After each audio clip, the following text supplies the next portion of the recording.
नमस्कार, AB star news देख रहे हैं आप और मैं हूं आपके साथ सोहन सिंह। वक्त हो चला है उत्तराखंड के खास बुलेटिन हमारी देवभूमि का, जिसमें बात करेंगे उत्तराखंड की तमाम अहम खबरों की।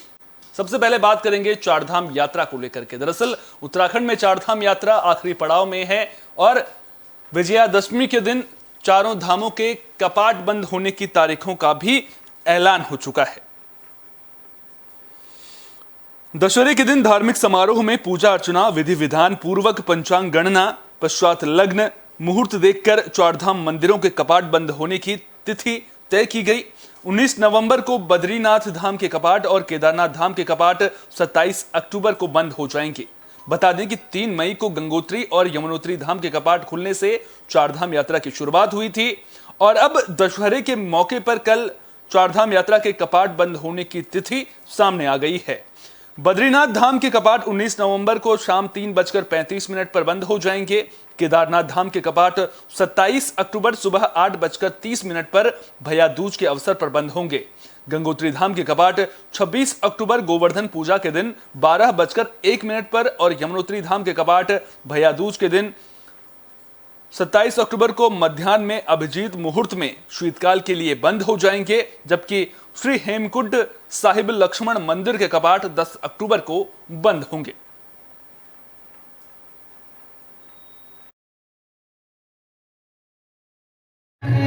आज विजयादशमी के शुभ पर्व पर भगवान बद्रीनाथ जी के कपाट शीतकाल के लिए बंद करने की घोषणा श्रीमान रावत जी के द्वारा की गई।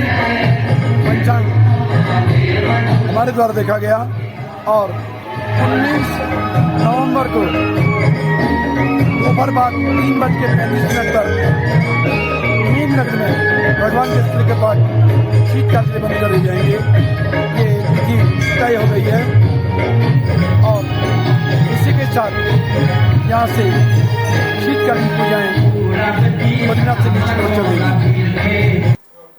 उत्तराखंड में कानून व्यवस्था को लेकर लगातार सवाल खड़े हो रहे हैं। विपक्ष बीजेपी सरकार को कानून व्यवस्था के मुद्दे पर घेरता हुआ नजर आ रहा है।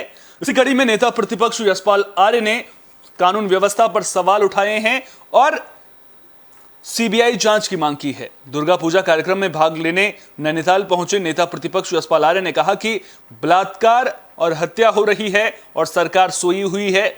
यशपाल आर्य ने कहा कि अंकिता और जगदीश हत्याकांड के साथ उत्तरकाशी में भी एक बड़ा मामला सामने आया है और अब अल्मोड़ा में भी एक ऐसा ही मामला सामने आने के बाद सरकार पर सवाल उठता है।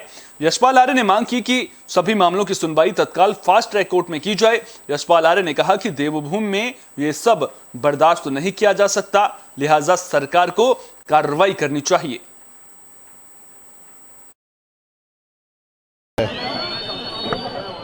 प्रदेश में कानून नाम की कोई चीज़ नहीं है और ये पूरे प्रदेश में डर और भय का माहौल बन चुका है। अपराधी बेखौफ हैं, बेलगाम हैं। जिस तरह से लगातार हत्याएं हो रही हैं, बलात्कार हो रहे हैं, कोई भी जनप्रतिनिधि, सरकार का नुमाइंदा, मंत्री, विधायक, सांसद सांत्वना के 2 शब्द नहीं कहते हैं। इन्होंने मानवता को शर्मसार किया है, देवभूमि को कलंकित करने का काम किया है। कोई उस परिवार को सुध नहीं लेता है, आर्थिक मदद नहीं होती है। जगदीश की जो विधवा पत्नी है, बिल्कुल गरीबी में जीवन यापन कर रही है। उसकी माँ, बूढ़ी माँ, उसकी बहन आर्थिक रूप से कमज़ोर हैं, कोई आर्थिक मदद नहीं। हमारा कहना है उनको सरकार आर्थिक सहायता मुहैया करवाए। हमारा कहना है कि तीनों मामले को फास्ट ट्रैक कोर्ट में सुनवाई हो। हमारा कहना है कि इसकी उच्च न्यायालय के न्यायाधीश के निगरानी में सीबीआई। अंकिता हत्याकांड के बाद जहां एक और पहाड़ों में उबाल देखने को मिल रहा है, वहीं दूसरी ओर नेताओं का उनके गांव पहुंचकर उनके परिजनों से मिलने का सिलसिला लगातार चल रहा है। इसी कड़ी में कांग्रेस के पूर्व प्रदेश अध्यक्ष गणेश गोदियाल डोब श्रीकोट गांव पहुंचे। उन्होंने कहा कि विधानसभा अध्यक्ष ऋतुभूषण खंडूरी भी पीड़ित परिवार से मिलने डोब श्रीकोट पहुंच रही हैं। आपको बता दें कि ऋतु खंडूरी के वहां पहुंचने से पहले गणेश गोदियाल ने यह बयान दिया था। गोदियाल ने कहा कि ये गांव विधानसभा अध्यक्ष की भी ग्राम सभा में आता है। उन्होंने विधानसभा अध्यक्ष से उम्मीद जताते हुए कहा कि विधानसभा अध्यक्ष कम से कम 50 लाख रुपए की सहायता राशि पीड़ित परिवार को अपने विवेकाधीन कोष से जरूर देकर जाएं। बता दें कि अंकिता भंडारी के परिजनों से मुलाकात करने इसके बाद रितु खंडूरी भी पहुंची थी। इस दौरान उन्होंने परिजनों को हर संभव मदद का आश्वासन दिया और कहा कि सरकार इस पूरे केस में उनके साथ खड़ी है। प्राप्त होगा। आज मैंने ये सुना कि यहाँ पर विधानसभा की जो वर्तमान हमारी अध्यक्षा हैं वो भी आ रही हैं। ये उन्हीं की ग्राम सभा है, उन्हें पहले आना चाहिए था, लेकिन चलिए आज आ रहे हैं। मैं इस मौके पर ये निवेदन करना चाहता हूँ कि बहन अंकिता के परिवार को कम से कम वो अपने विवेकाधीन कोष से 50 लाख रुपए की आज सहायता राशि यहाँ पर उन्हें देकर जाएं और उस परिवार को कुछ न कुछ आगे के जो तमाम झंझावात हैं, जिन झंझावातों से आगे लड़ना है, उसके लिए उन्हें कुछ मदद मिल सके। तो कम से कम हमारी अध्यक्षा जी 50 लाख रुपए की आर्थिक सहायता आज उन्हें यहाँ पर देके जाएं। देखिए, ऐसा है, उनके दुख को तो समझना मुश्किल है जब तक कि हम उस दुख से ना गुजरें। तो उस माँ का तो बहुत ही बड़ा दुख है।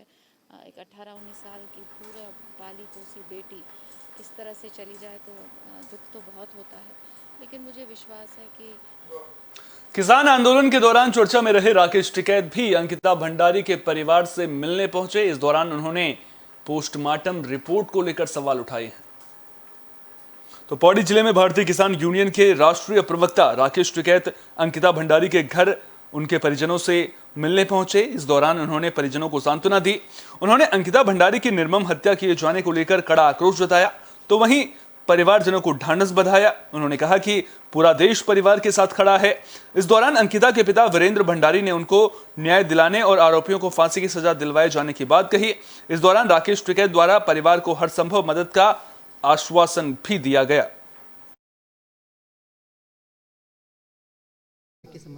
देखो, ये संबंध रहेगा अंकिता भंडारी केस, इसकी सीबीआई जांच हो, जो तथ्य छुपाए जा रहे हैं वे सामने लाया जाए, फास्ट ट्रैक में इस केस को डाला जाए।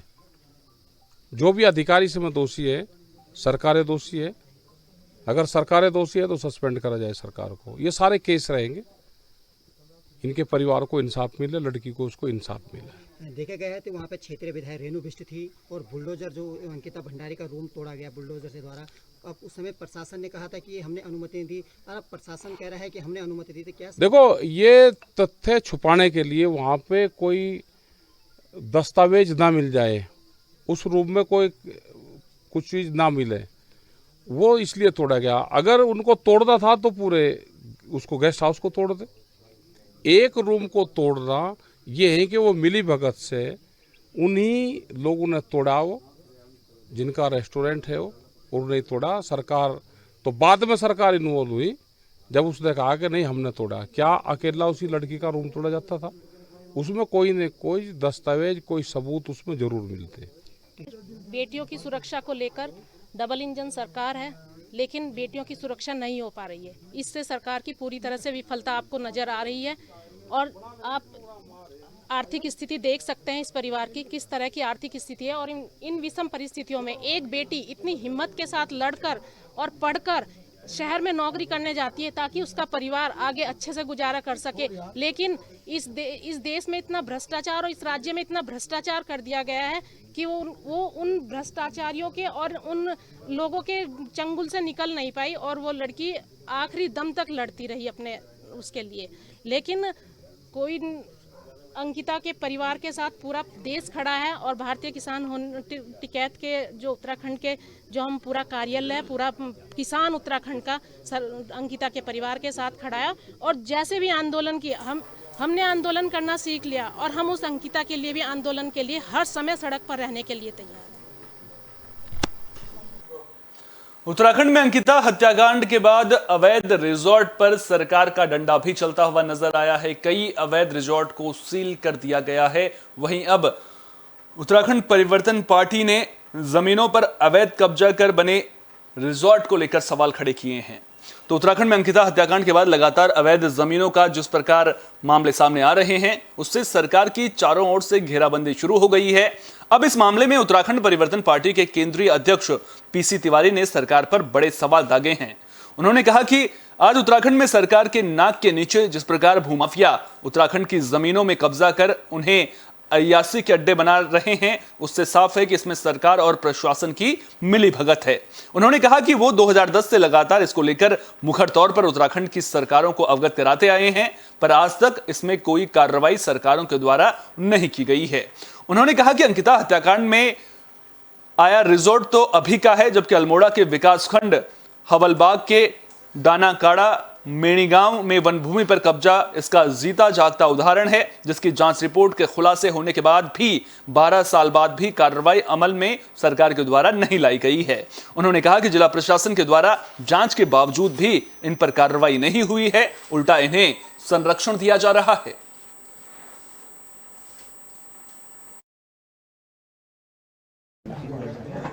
देखो, पिछले उत्तराखंड परिवर्तन पार्टी ने और हमने 2010 में सरकार से, प्रशासन से बात करके इस पूरे घपले की सूचना उनको दी थी और प्रशासन ने एक जांच बनाई जो दिसंबर 2012 में एडीएम की अध्यक्षता में कमेटी में सामने आई। उसमें ये बात सामने आ गई थी कि सैकड़ों नाली ज़मीन कब्जा की गई है, जंगल काटे गए हैं, अपराध है, अराजकता है और नियमानुसार ये ज़मीन जब्त हो जानी चाहिए थी। तब से 3 जिलाधिकारियों ने इस सवाल पर सरकार को रिकमेंडेशन दी, लेकिन कोई बंद नहीं हुआ। और आज जो है विकास के नाम पर, स्कूलों के नाम पर, संस्थाओं के नाम पर आज उत्तराखंड के अंदर ऐशगाह के अड्डे खोले जा रहे हैं। और पास्को का जो मामला इस एबी प्रेमनाथ दिल्ली के अधिकारी के खिलाफ दर्ज हुआ है, ये बताता है कि इसमें पूरी सरकार की और पूरी प्रशासन की जिसके सामने ये घटना हो रही थी उनकी मिलीभगत रही है। अगर 12-15 साल से हम इस लड़ाई को लड़ रहे हैं और सैकड़ों झूठी शिकायतें इन लोगों ने की हैं, हमारे खिलाफ तो की हैं, लेकिन इन्होंने न्यायिक मजिस्ट्रेट, जुडिशियल मजिस्ट्रेट के खिलाफ भी शिकायत की है और उस पर इनके खिलाफ क्रिमिनल केस दर्ज है। जमीन पर फर्जी जमीन खरीदी थी मैणी में, सोनाली एबी प्रेमनाथ की बीबी ने कुमार। उत्तराखंड बीएसपी में अंदरूनी खटपट थमने का नाम नहीं ले रही है। अब बीएसपी के विधायक ने अपनी ही पार्टी के नगर पालिका चेयरमैन को लुटेरा बताया है। तो बसपा में अंदरूनी कलह रुकने का नाम नहीं ले रही है, जहां एक और बीएसपी के दोनों विधायकों ने कुछ दिन पहले प्रदेश अध्यक्ष और प्रदेश प्रभारी पर आरोप लगाए थे। वहीं अब मंगलौर विधायक हाजी सरबत करीम अंसारी ने अपनी ही पार्टी के नगर पालिका के चेयरमैन दिलशाद अहमद और उनके प्रतिनिधि डॉक्टर शमशाद पर गंभीर आरोप लगाए हैं। उन्होंने कहा कि उन्होंने नगर पालिका में भारी भ्रष्टाचार मचा रखा है, उसी भ्रष्टाचार के चलते उन्होंने काफी संपत्ति भी अर्जित कर ली है। यहां तक कि विधायक ने चेयरमैन को चोर तक बता डाला। वहीं मंगलौर चेयरमैन प्रतिनिधि डॉक्टर शमशाद ने बताया कि उन्हें मालूम नहीं कि विधायक जी किस बात पर नाराज हुए हैं और जो भी घोटाले के आरोप वो लगा रहे हैं उनमें बिल्कुल भी सच्चाई नहीं है। शायद विधायक जी किसी के बहकावे में आकर इस तरह की बयानबाजी कर रहे हैं। उन्होंने कहा कि जितनी संपत्ति उनके पास पहले थी उतनी ही आज भी है।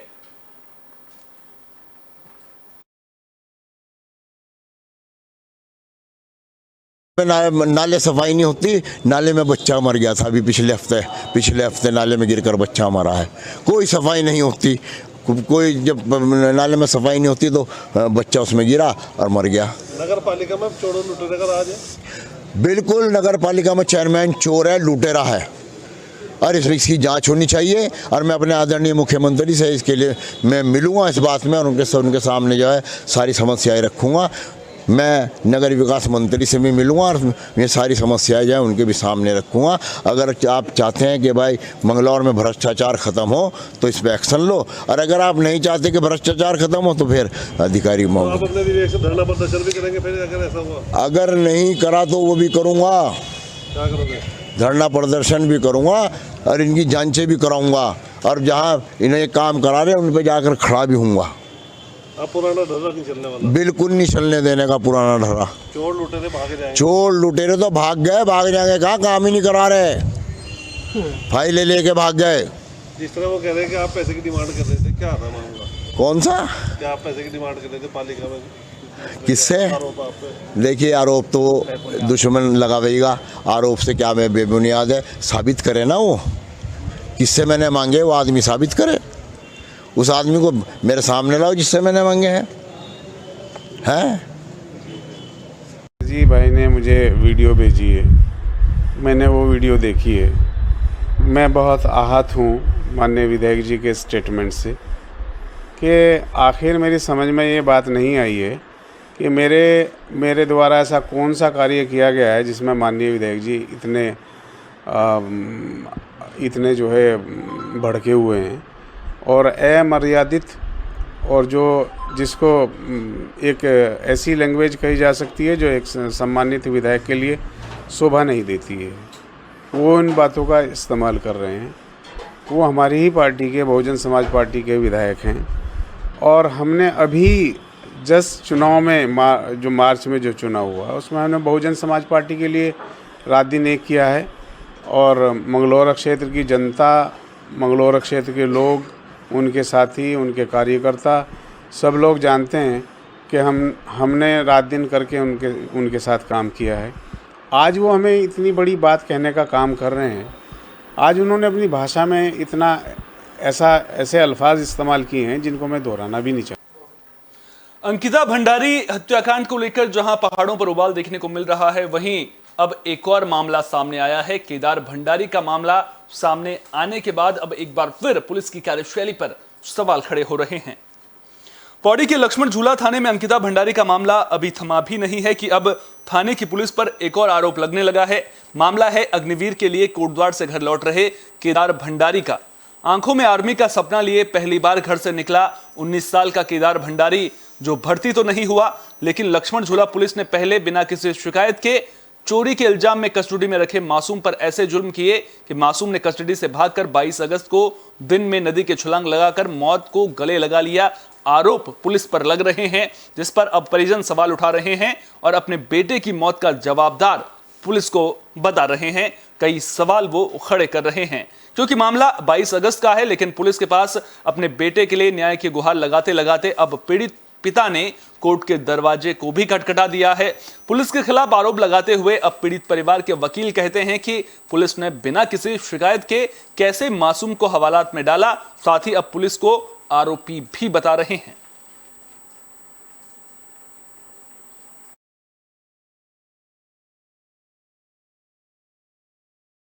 मैं एक चीज जानना चाह रहा था कि क्या मामला था और आप इस पे इनके वकील के तौर पर केस आ रहे हैं जी, मामला क्या था पूरा? देखिए, मामला सीधा सीधा ये है कि इलीगल डिटेंशन का मामला है, इलीगल कस्टडी का मामला है और उसके बाद मर्डर का मामला है और उसके बाद बॉडी रिकवर नहीं होती है। इनको पिछले 1.25 महीने से 22 अगस्त से ये भटक रहे हैं पिता, और इतने ये दूर रहते हैं, वहाँ से आकर उत्तरकाशी के एक दुरुस्त गांव में रहते हैं, वहाँ से ये आकर परेशान हो रहे हैं। इनके मुकदमा नहीं दर्ज किया गया है, इनके बेटे की मिसिंग दर्ज नहीं की गई है और इनको बताया नहीं गया कि क्या हुआ था। जबकि जो मैंने अभी तफ्तीश करी है तो मुझे पता चला है और पुलिस ने जो ट्वीट किए हैं, पुलिस ने जो मैसेंजर के माध्यम से, मीडिया के माध्यम से जो बताया है कि परमार्थ निकेतन में चोरी के मामले की खबर आती है, वो ये नहीं कहते कि कंप्लेंट आती है, वो कहते हैं खबर आती है, सूचना आती है। उस सूचना के आधार पर मुनि की रेती थाने के पुलिस द्वारा संदिग्ध को पकड़ा जाता है। संदिग्ध वो और कोई नहीं, केदार भंडारी होता है। केदार भंडारी जब उसको पकड़ा जाता है तो उसको बताया जाता है कि चोरी वहाँ से हुई है, इसलिए आपको पकड़ा जा रहा है। ये मामला लक्ष्मण झूला थाने का है।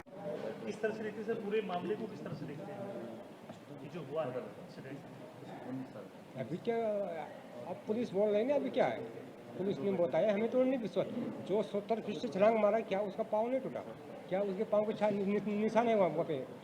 जब पुलिस जो बता रही है घटना स्थल, तो हम कैसे माने? सारी झूठ है, मैं विश्वास नहीं करता। पुलिस कस्टडी में रहने के बावजूद उन्होंने छलांग लगा दी। आपको क्या ये पूरी स्क्रिप्ट लग रही है, प्री प्लान है, या किस तरह से आप देखते हैं? ये मुझे लग रही है इनकी नियोजित है, ये मिली मिली ये लिपापोती कर रहे हैं, मेरे समझ में नहीं आई। ये सब लिपापोती कर रहे हैं। आपने वहाँ जो स्थानीय प्रशासन है उससे बात की है? आपने किस किस से बात की इस विषय में? बात तो मैंने सबसे किया, लक्ष्मण झूला के जो थाना प्रभारी हैं उनसे भी बात हुई? सबसे बात की। क्या कुछ आश्वासन मिला है वहाँ से? कुछ असर कुछ नहीं। ये बोला हो जाएगा, मिल जाएगी बॉडी। कब मिलेगी? 2 महीने तक बोल रहा हूँ मिल जाएगी। अभी पानी में जा रखा ऊपर आ जाए 2-3 दिन में। फिर अभी अब बोल रहे कि 6 महीने लगेंगे। 6 महीने में लगेगी तो क्या? अब परसों को जो मेरी रिकॉर्डिंग बना होगा कि बॉडी अभी नीचे जाएगी, ऊपर नहीं आएगी। ऐसे पुलिस कस्टडी में थे वो, किस मामले को लेकर थे पुलिस कस्टडी में? मुझे क्या पता कि किस मामले में, पता ही नहीं है। पता है नहीं मुझे खाली फोन करे कि जैसे लापरवाही कि आपके बच्चे नदी में कूदा, किस कारण कूदा हो ये भी नहीं बताया कि हमारे कस्टडी से गए, कुछ नहीं बताया। यूके एसएसएससी मामले के मुख्य आरोपी हाकम सिंह के अवैध रिजॉर्ट पर प्रशासन का बुलडोजर चला है। जमीन पर जो जंगल की जमीन थी उस पर हाकम सिंह ने अवैध रिजॉर्ट बना रखा था, जिस पर अब प्रशासन ने बड़ी कार्रवाई की है।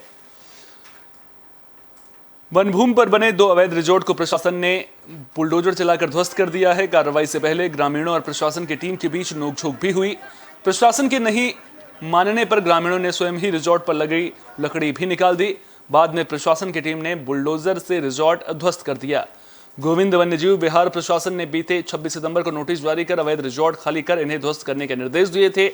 ऐसा नहीं किए जाने पर 4 अक्टूबर को प्रशासन ने ध्वस्तीकरण किए जाने की बात कही थी। साथ ही ध्वस्तीकरण में आए खर्चे की वसूली भी अतिक्रमणकारियों से वसूलने की बात कही थी, जिसके बाद गोविंद वन्यजीव विहार राष्ट्रीय पार्क पुरोला तहसील प्रशासन और पुलिस सांकरी स्थित वन विभाग की जमीन पर बने हाकम सिंह के रिजॉर्ट को ध्वस्त करने के लिए टीम पहुंची।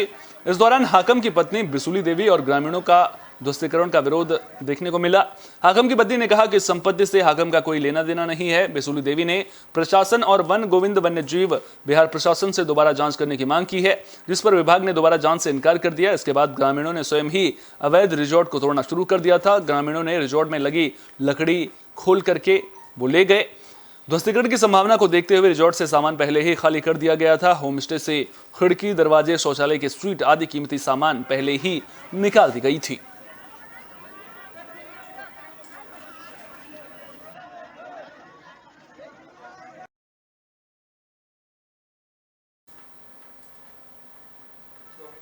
अब बात रामनगर की कर लेते हैं, जहां बच्चों को वन्य जीवों से जुड़ी जानकारियां सीखने को मिली हैं और इस दौरान बच्चों में भी खूब उत्साह देखने को मिला है।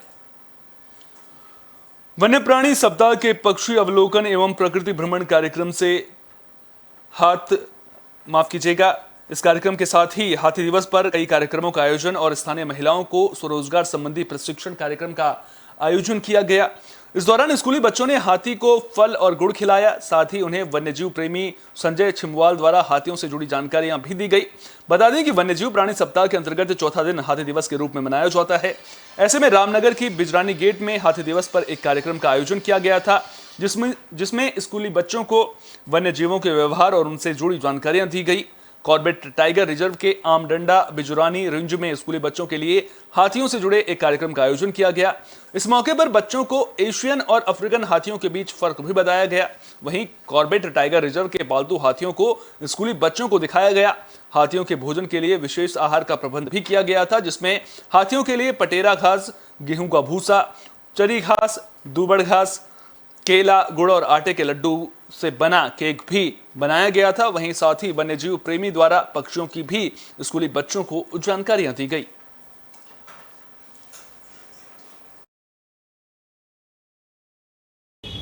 हाँ, आज हमारा वन्य प्राणी सप्ताह का चौथा दिन था और आज हमने इसको हाथी दिवस के रूप में मनाया। और इससे पहले हमने सुबह पक्षी अवलोकन का कार्यक्रम रखा था, जिसमें हमारे स्थानीय नेचर गाइड और स्कूली बच्चे और हमारे NGOs उसमें आए थे, प्रतिभाग किया और सुबह अच्छा प्रोग्राम उनके द्वारा यहाँ पर आयोजित किया गया। बच्चों ने पक्षियों के बारे में जानकारियाँ जुटाई पक्षी अवलोकन के दौरान। और उसके बाद हमारा हाथी दिवस मनाया गया आमडंडा वन परिसर में, जहाँ पर स्कूली छात्र छात्राओं ने बढ़ चढ़ कर हिस्सा लिया और इसको हाथी की बच्चों को जानकारी दी गई। हाथी के बारे में बताया गया, उसकी आदतें, उसका हैबिटेट, उसकी संबंध में जानकारी दी गई। तो बच्चों के द्वारा काफ़ी इसको एंजॉय किया गया और वो चीज़ ली गई इस प्रोग्राम में। विधानसभा अध्यक्ष रितु खंडूरी ने बीरोंखाल सड़क हादसे पर दुख जताया है। उन्होंने वजहों की जांच करने की भी बात कही है। उन्होंने कहा कि हादसा किस वजह से हुआ, इसकी जांच होनी चाहिए। तो पौड़ी जिले में पहुंची विधानसभा अध्यक्ष रितु खंडूड़ी ने बेरोंखाल क्षेत्र के सिमडी में हुई बस दुर्घटना पर शोक व्यक्त किया। उन्होंने कहा कि हरिद्वार से आ रही बारात से भरी बस की दुर्घटना होने के कारणों की जांच होनी चाहिए। उन्होंने कहा कि दुर्घटना किस प्रकार से हुई और किन कारणों से हुई इसकी जांच आवश्यक है। उन्होंने इस दौरान बस दुर्घटना पर गहरा दुख भी जताया है।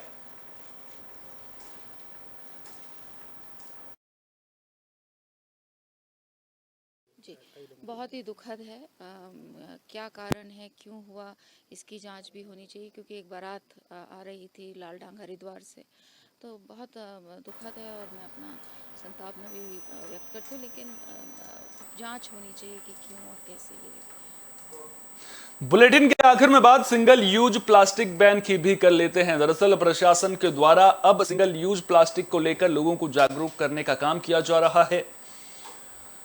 इसी कड़ी में चंपावत में भी लगातार प्रशासन लोगों को जागरूक करने का काम कर रहा है। सिंगल यूज प्लास्टिक बैन को लेकर तेजी से डोर टू डोर कार्यक्रम चलाए जा रहे हैं, जिसमें जिला पंचायत और तहसील स्तर से लोगों को जागरूक किया जा रहा है।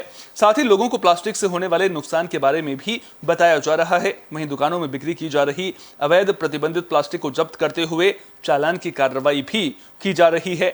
अभी तक जिला पंचायत और तहसील स्तर से कार्रवाई करते हुए करीब 14 से 15 किलो प्रतिबंधित प्लास्टिक को जब्त किया गया है। अभी तक चालान की कार्रवाई करते हुए 10,000 से ज्यादा का राजस्व प्राप्त किया गया है।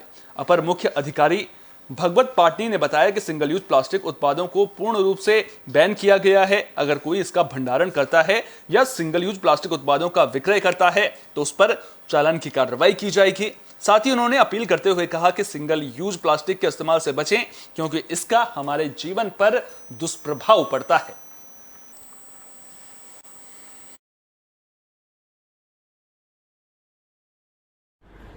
राज्य सरकार के निर्देश, माननीय उच्च न्यायालय नैनीताल के निर्देशों क्रम में और जिलाधिकारी के महोदय के निर्देशों क्रम में हमने पूरे चंपावत जिले में सिंगल यूज प्लास्टिक के विरुद्ध एक व्यापक जन अभियान चलाया हुआ है। विगत 2-3 हफ्ते से अभियान जारी है। इस अभियान के तहत डोर टू डोर जो ग्रामीण क्षेत्र है वहाँ हम प्रचार प्रसार के माध्यम से जनता को सिंगल यूज प्लास्टिक के विरुद्ध जन चेतना जगा रहे हैं। उनको बताया जा रहा है कि सिंगल यूज प्लास्टिक किस तरह से प्रकृति के खिलाफ है, समाज के खिलाफ है, हम सबके खिलाफ है, कितना जहरीला है ये। साथ ही पंपलेट्स के माध्यम से और बैनर्स के माध्यम से भी हम प्रचार प्रसार कर रहे हैं। और इसके अलावा हमारी टीम सिंगल यूज प्लास्टिक जो यूज़ कर रहे हैं उनके लिए चालान भी कर रही है और ये अभियान अभी जारी है। हमें नहीं बल्कि हम तहसील की टीम के साथ भी और विकासखंड के साथ भी ये अभियान हम लगातार जारी रखे हैं। अभी करीब केवल जिला पंचायत की टीम द्वारा 50 से ऊपर के चालान कर दिए गए हैं और तहसील की टीम के साथ और विकासखंड टीम के साथ करीब 80-90 चालान हो चुके हैं और कुल मिला के 10,000 से ज़्यादा का राजस्व प्राप्त हुआ है और करीब कुल मिला के 13-14 किलो प्लास्टिक प्राप्त हुई, जिसे उचित तरीके से निस्तारण कर दिया गया है। उत्तराखंड की खास बुलेटिन हमारी देवभूमि में फिलहाल के लिए इतना ही। देश दुनिया की तमाम अहम खबरों के लिए बने रहिए AB स्टार न्यूज के साथ, क्योंकि यहां पर खबरों का सिलसिला कभी नहीं थमता।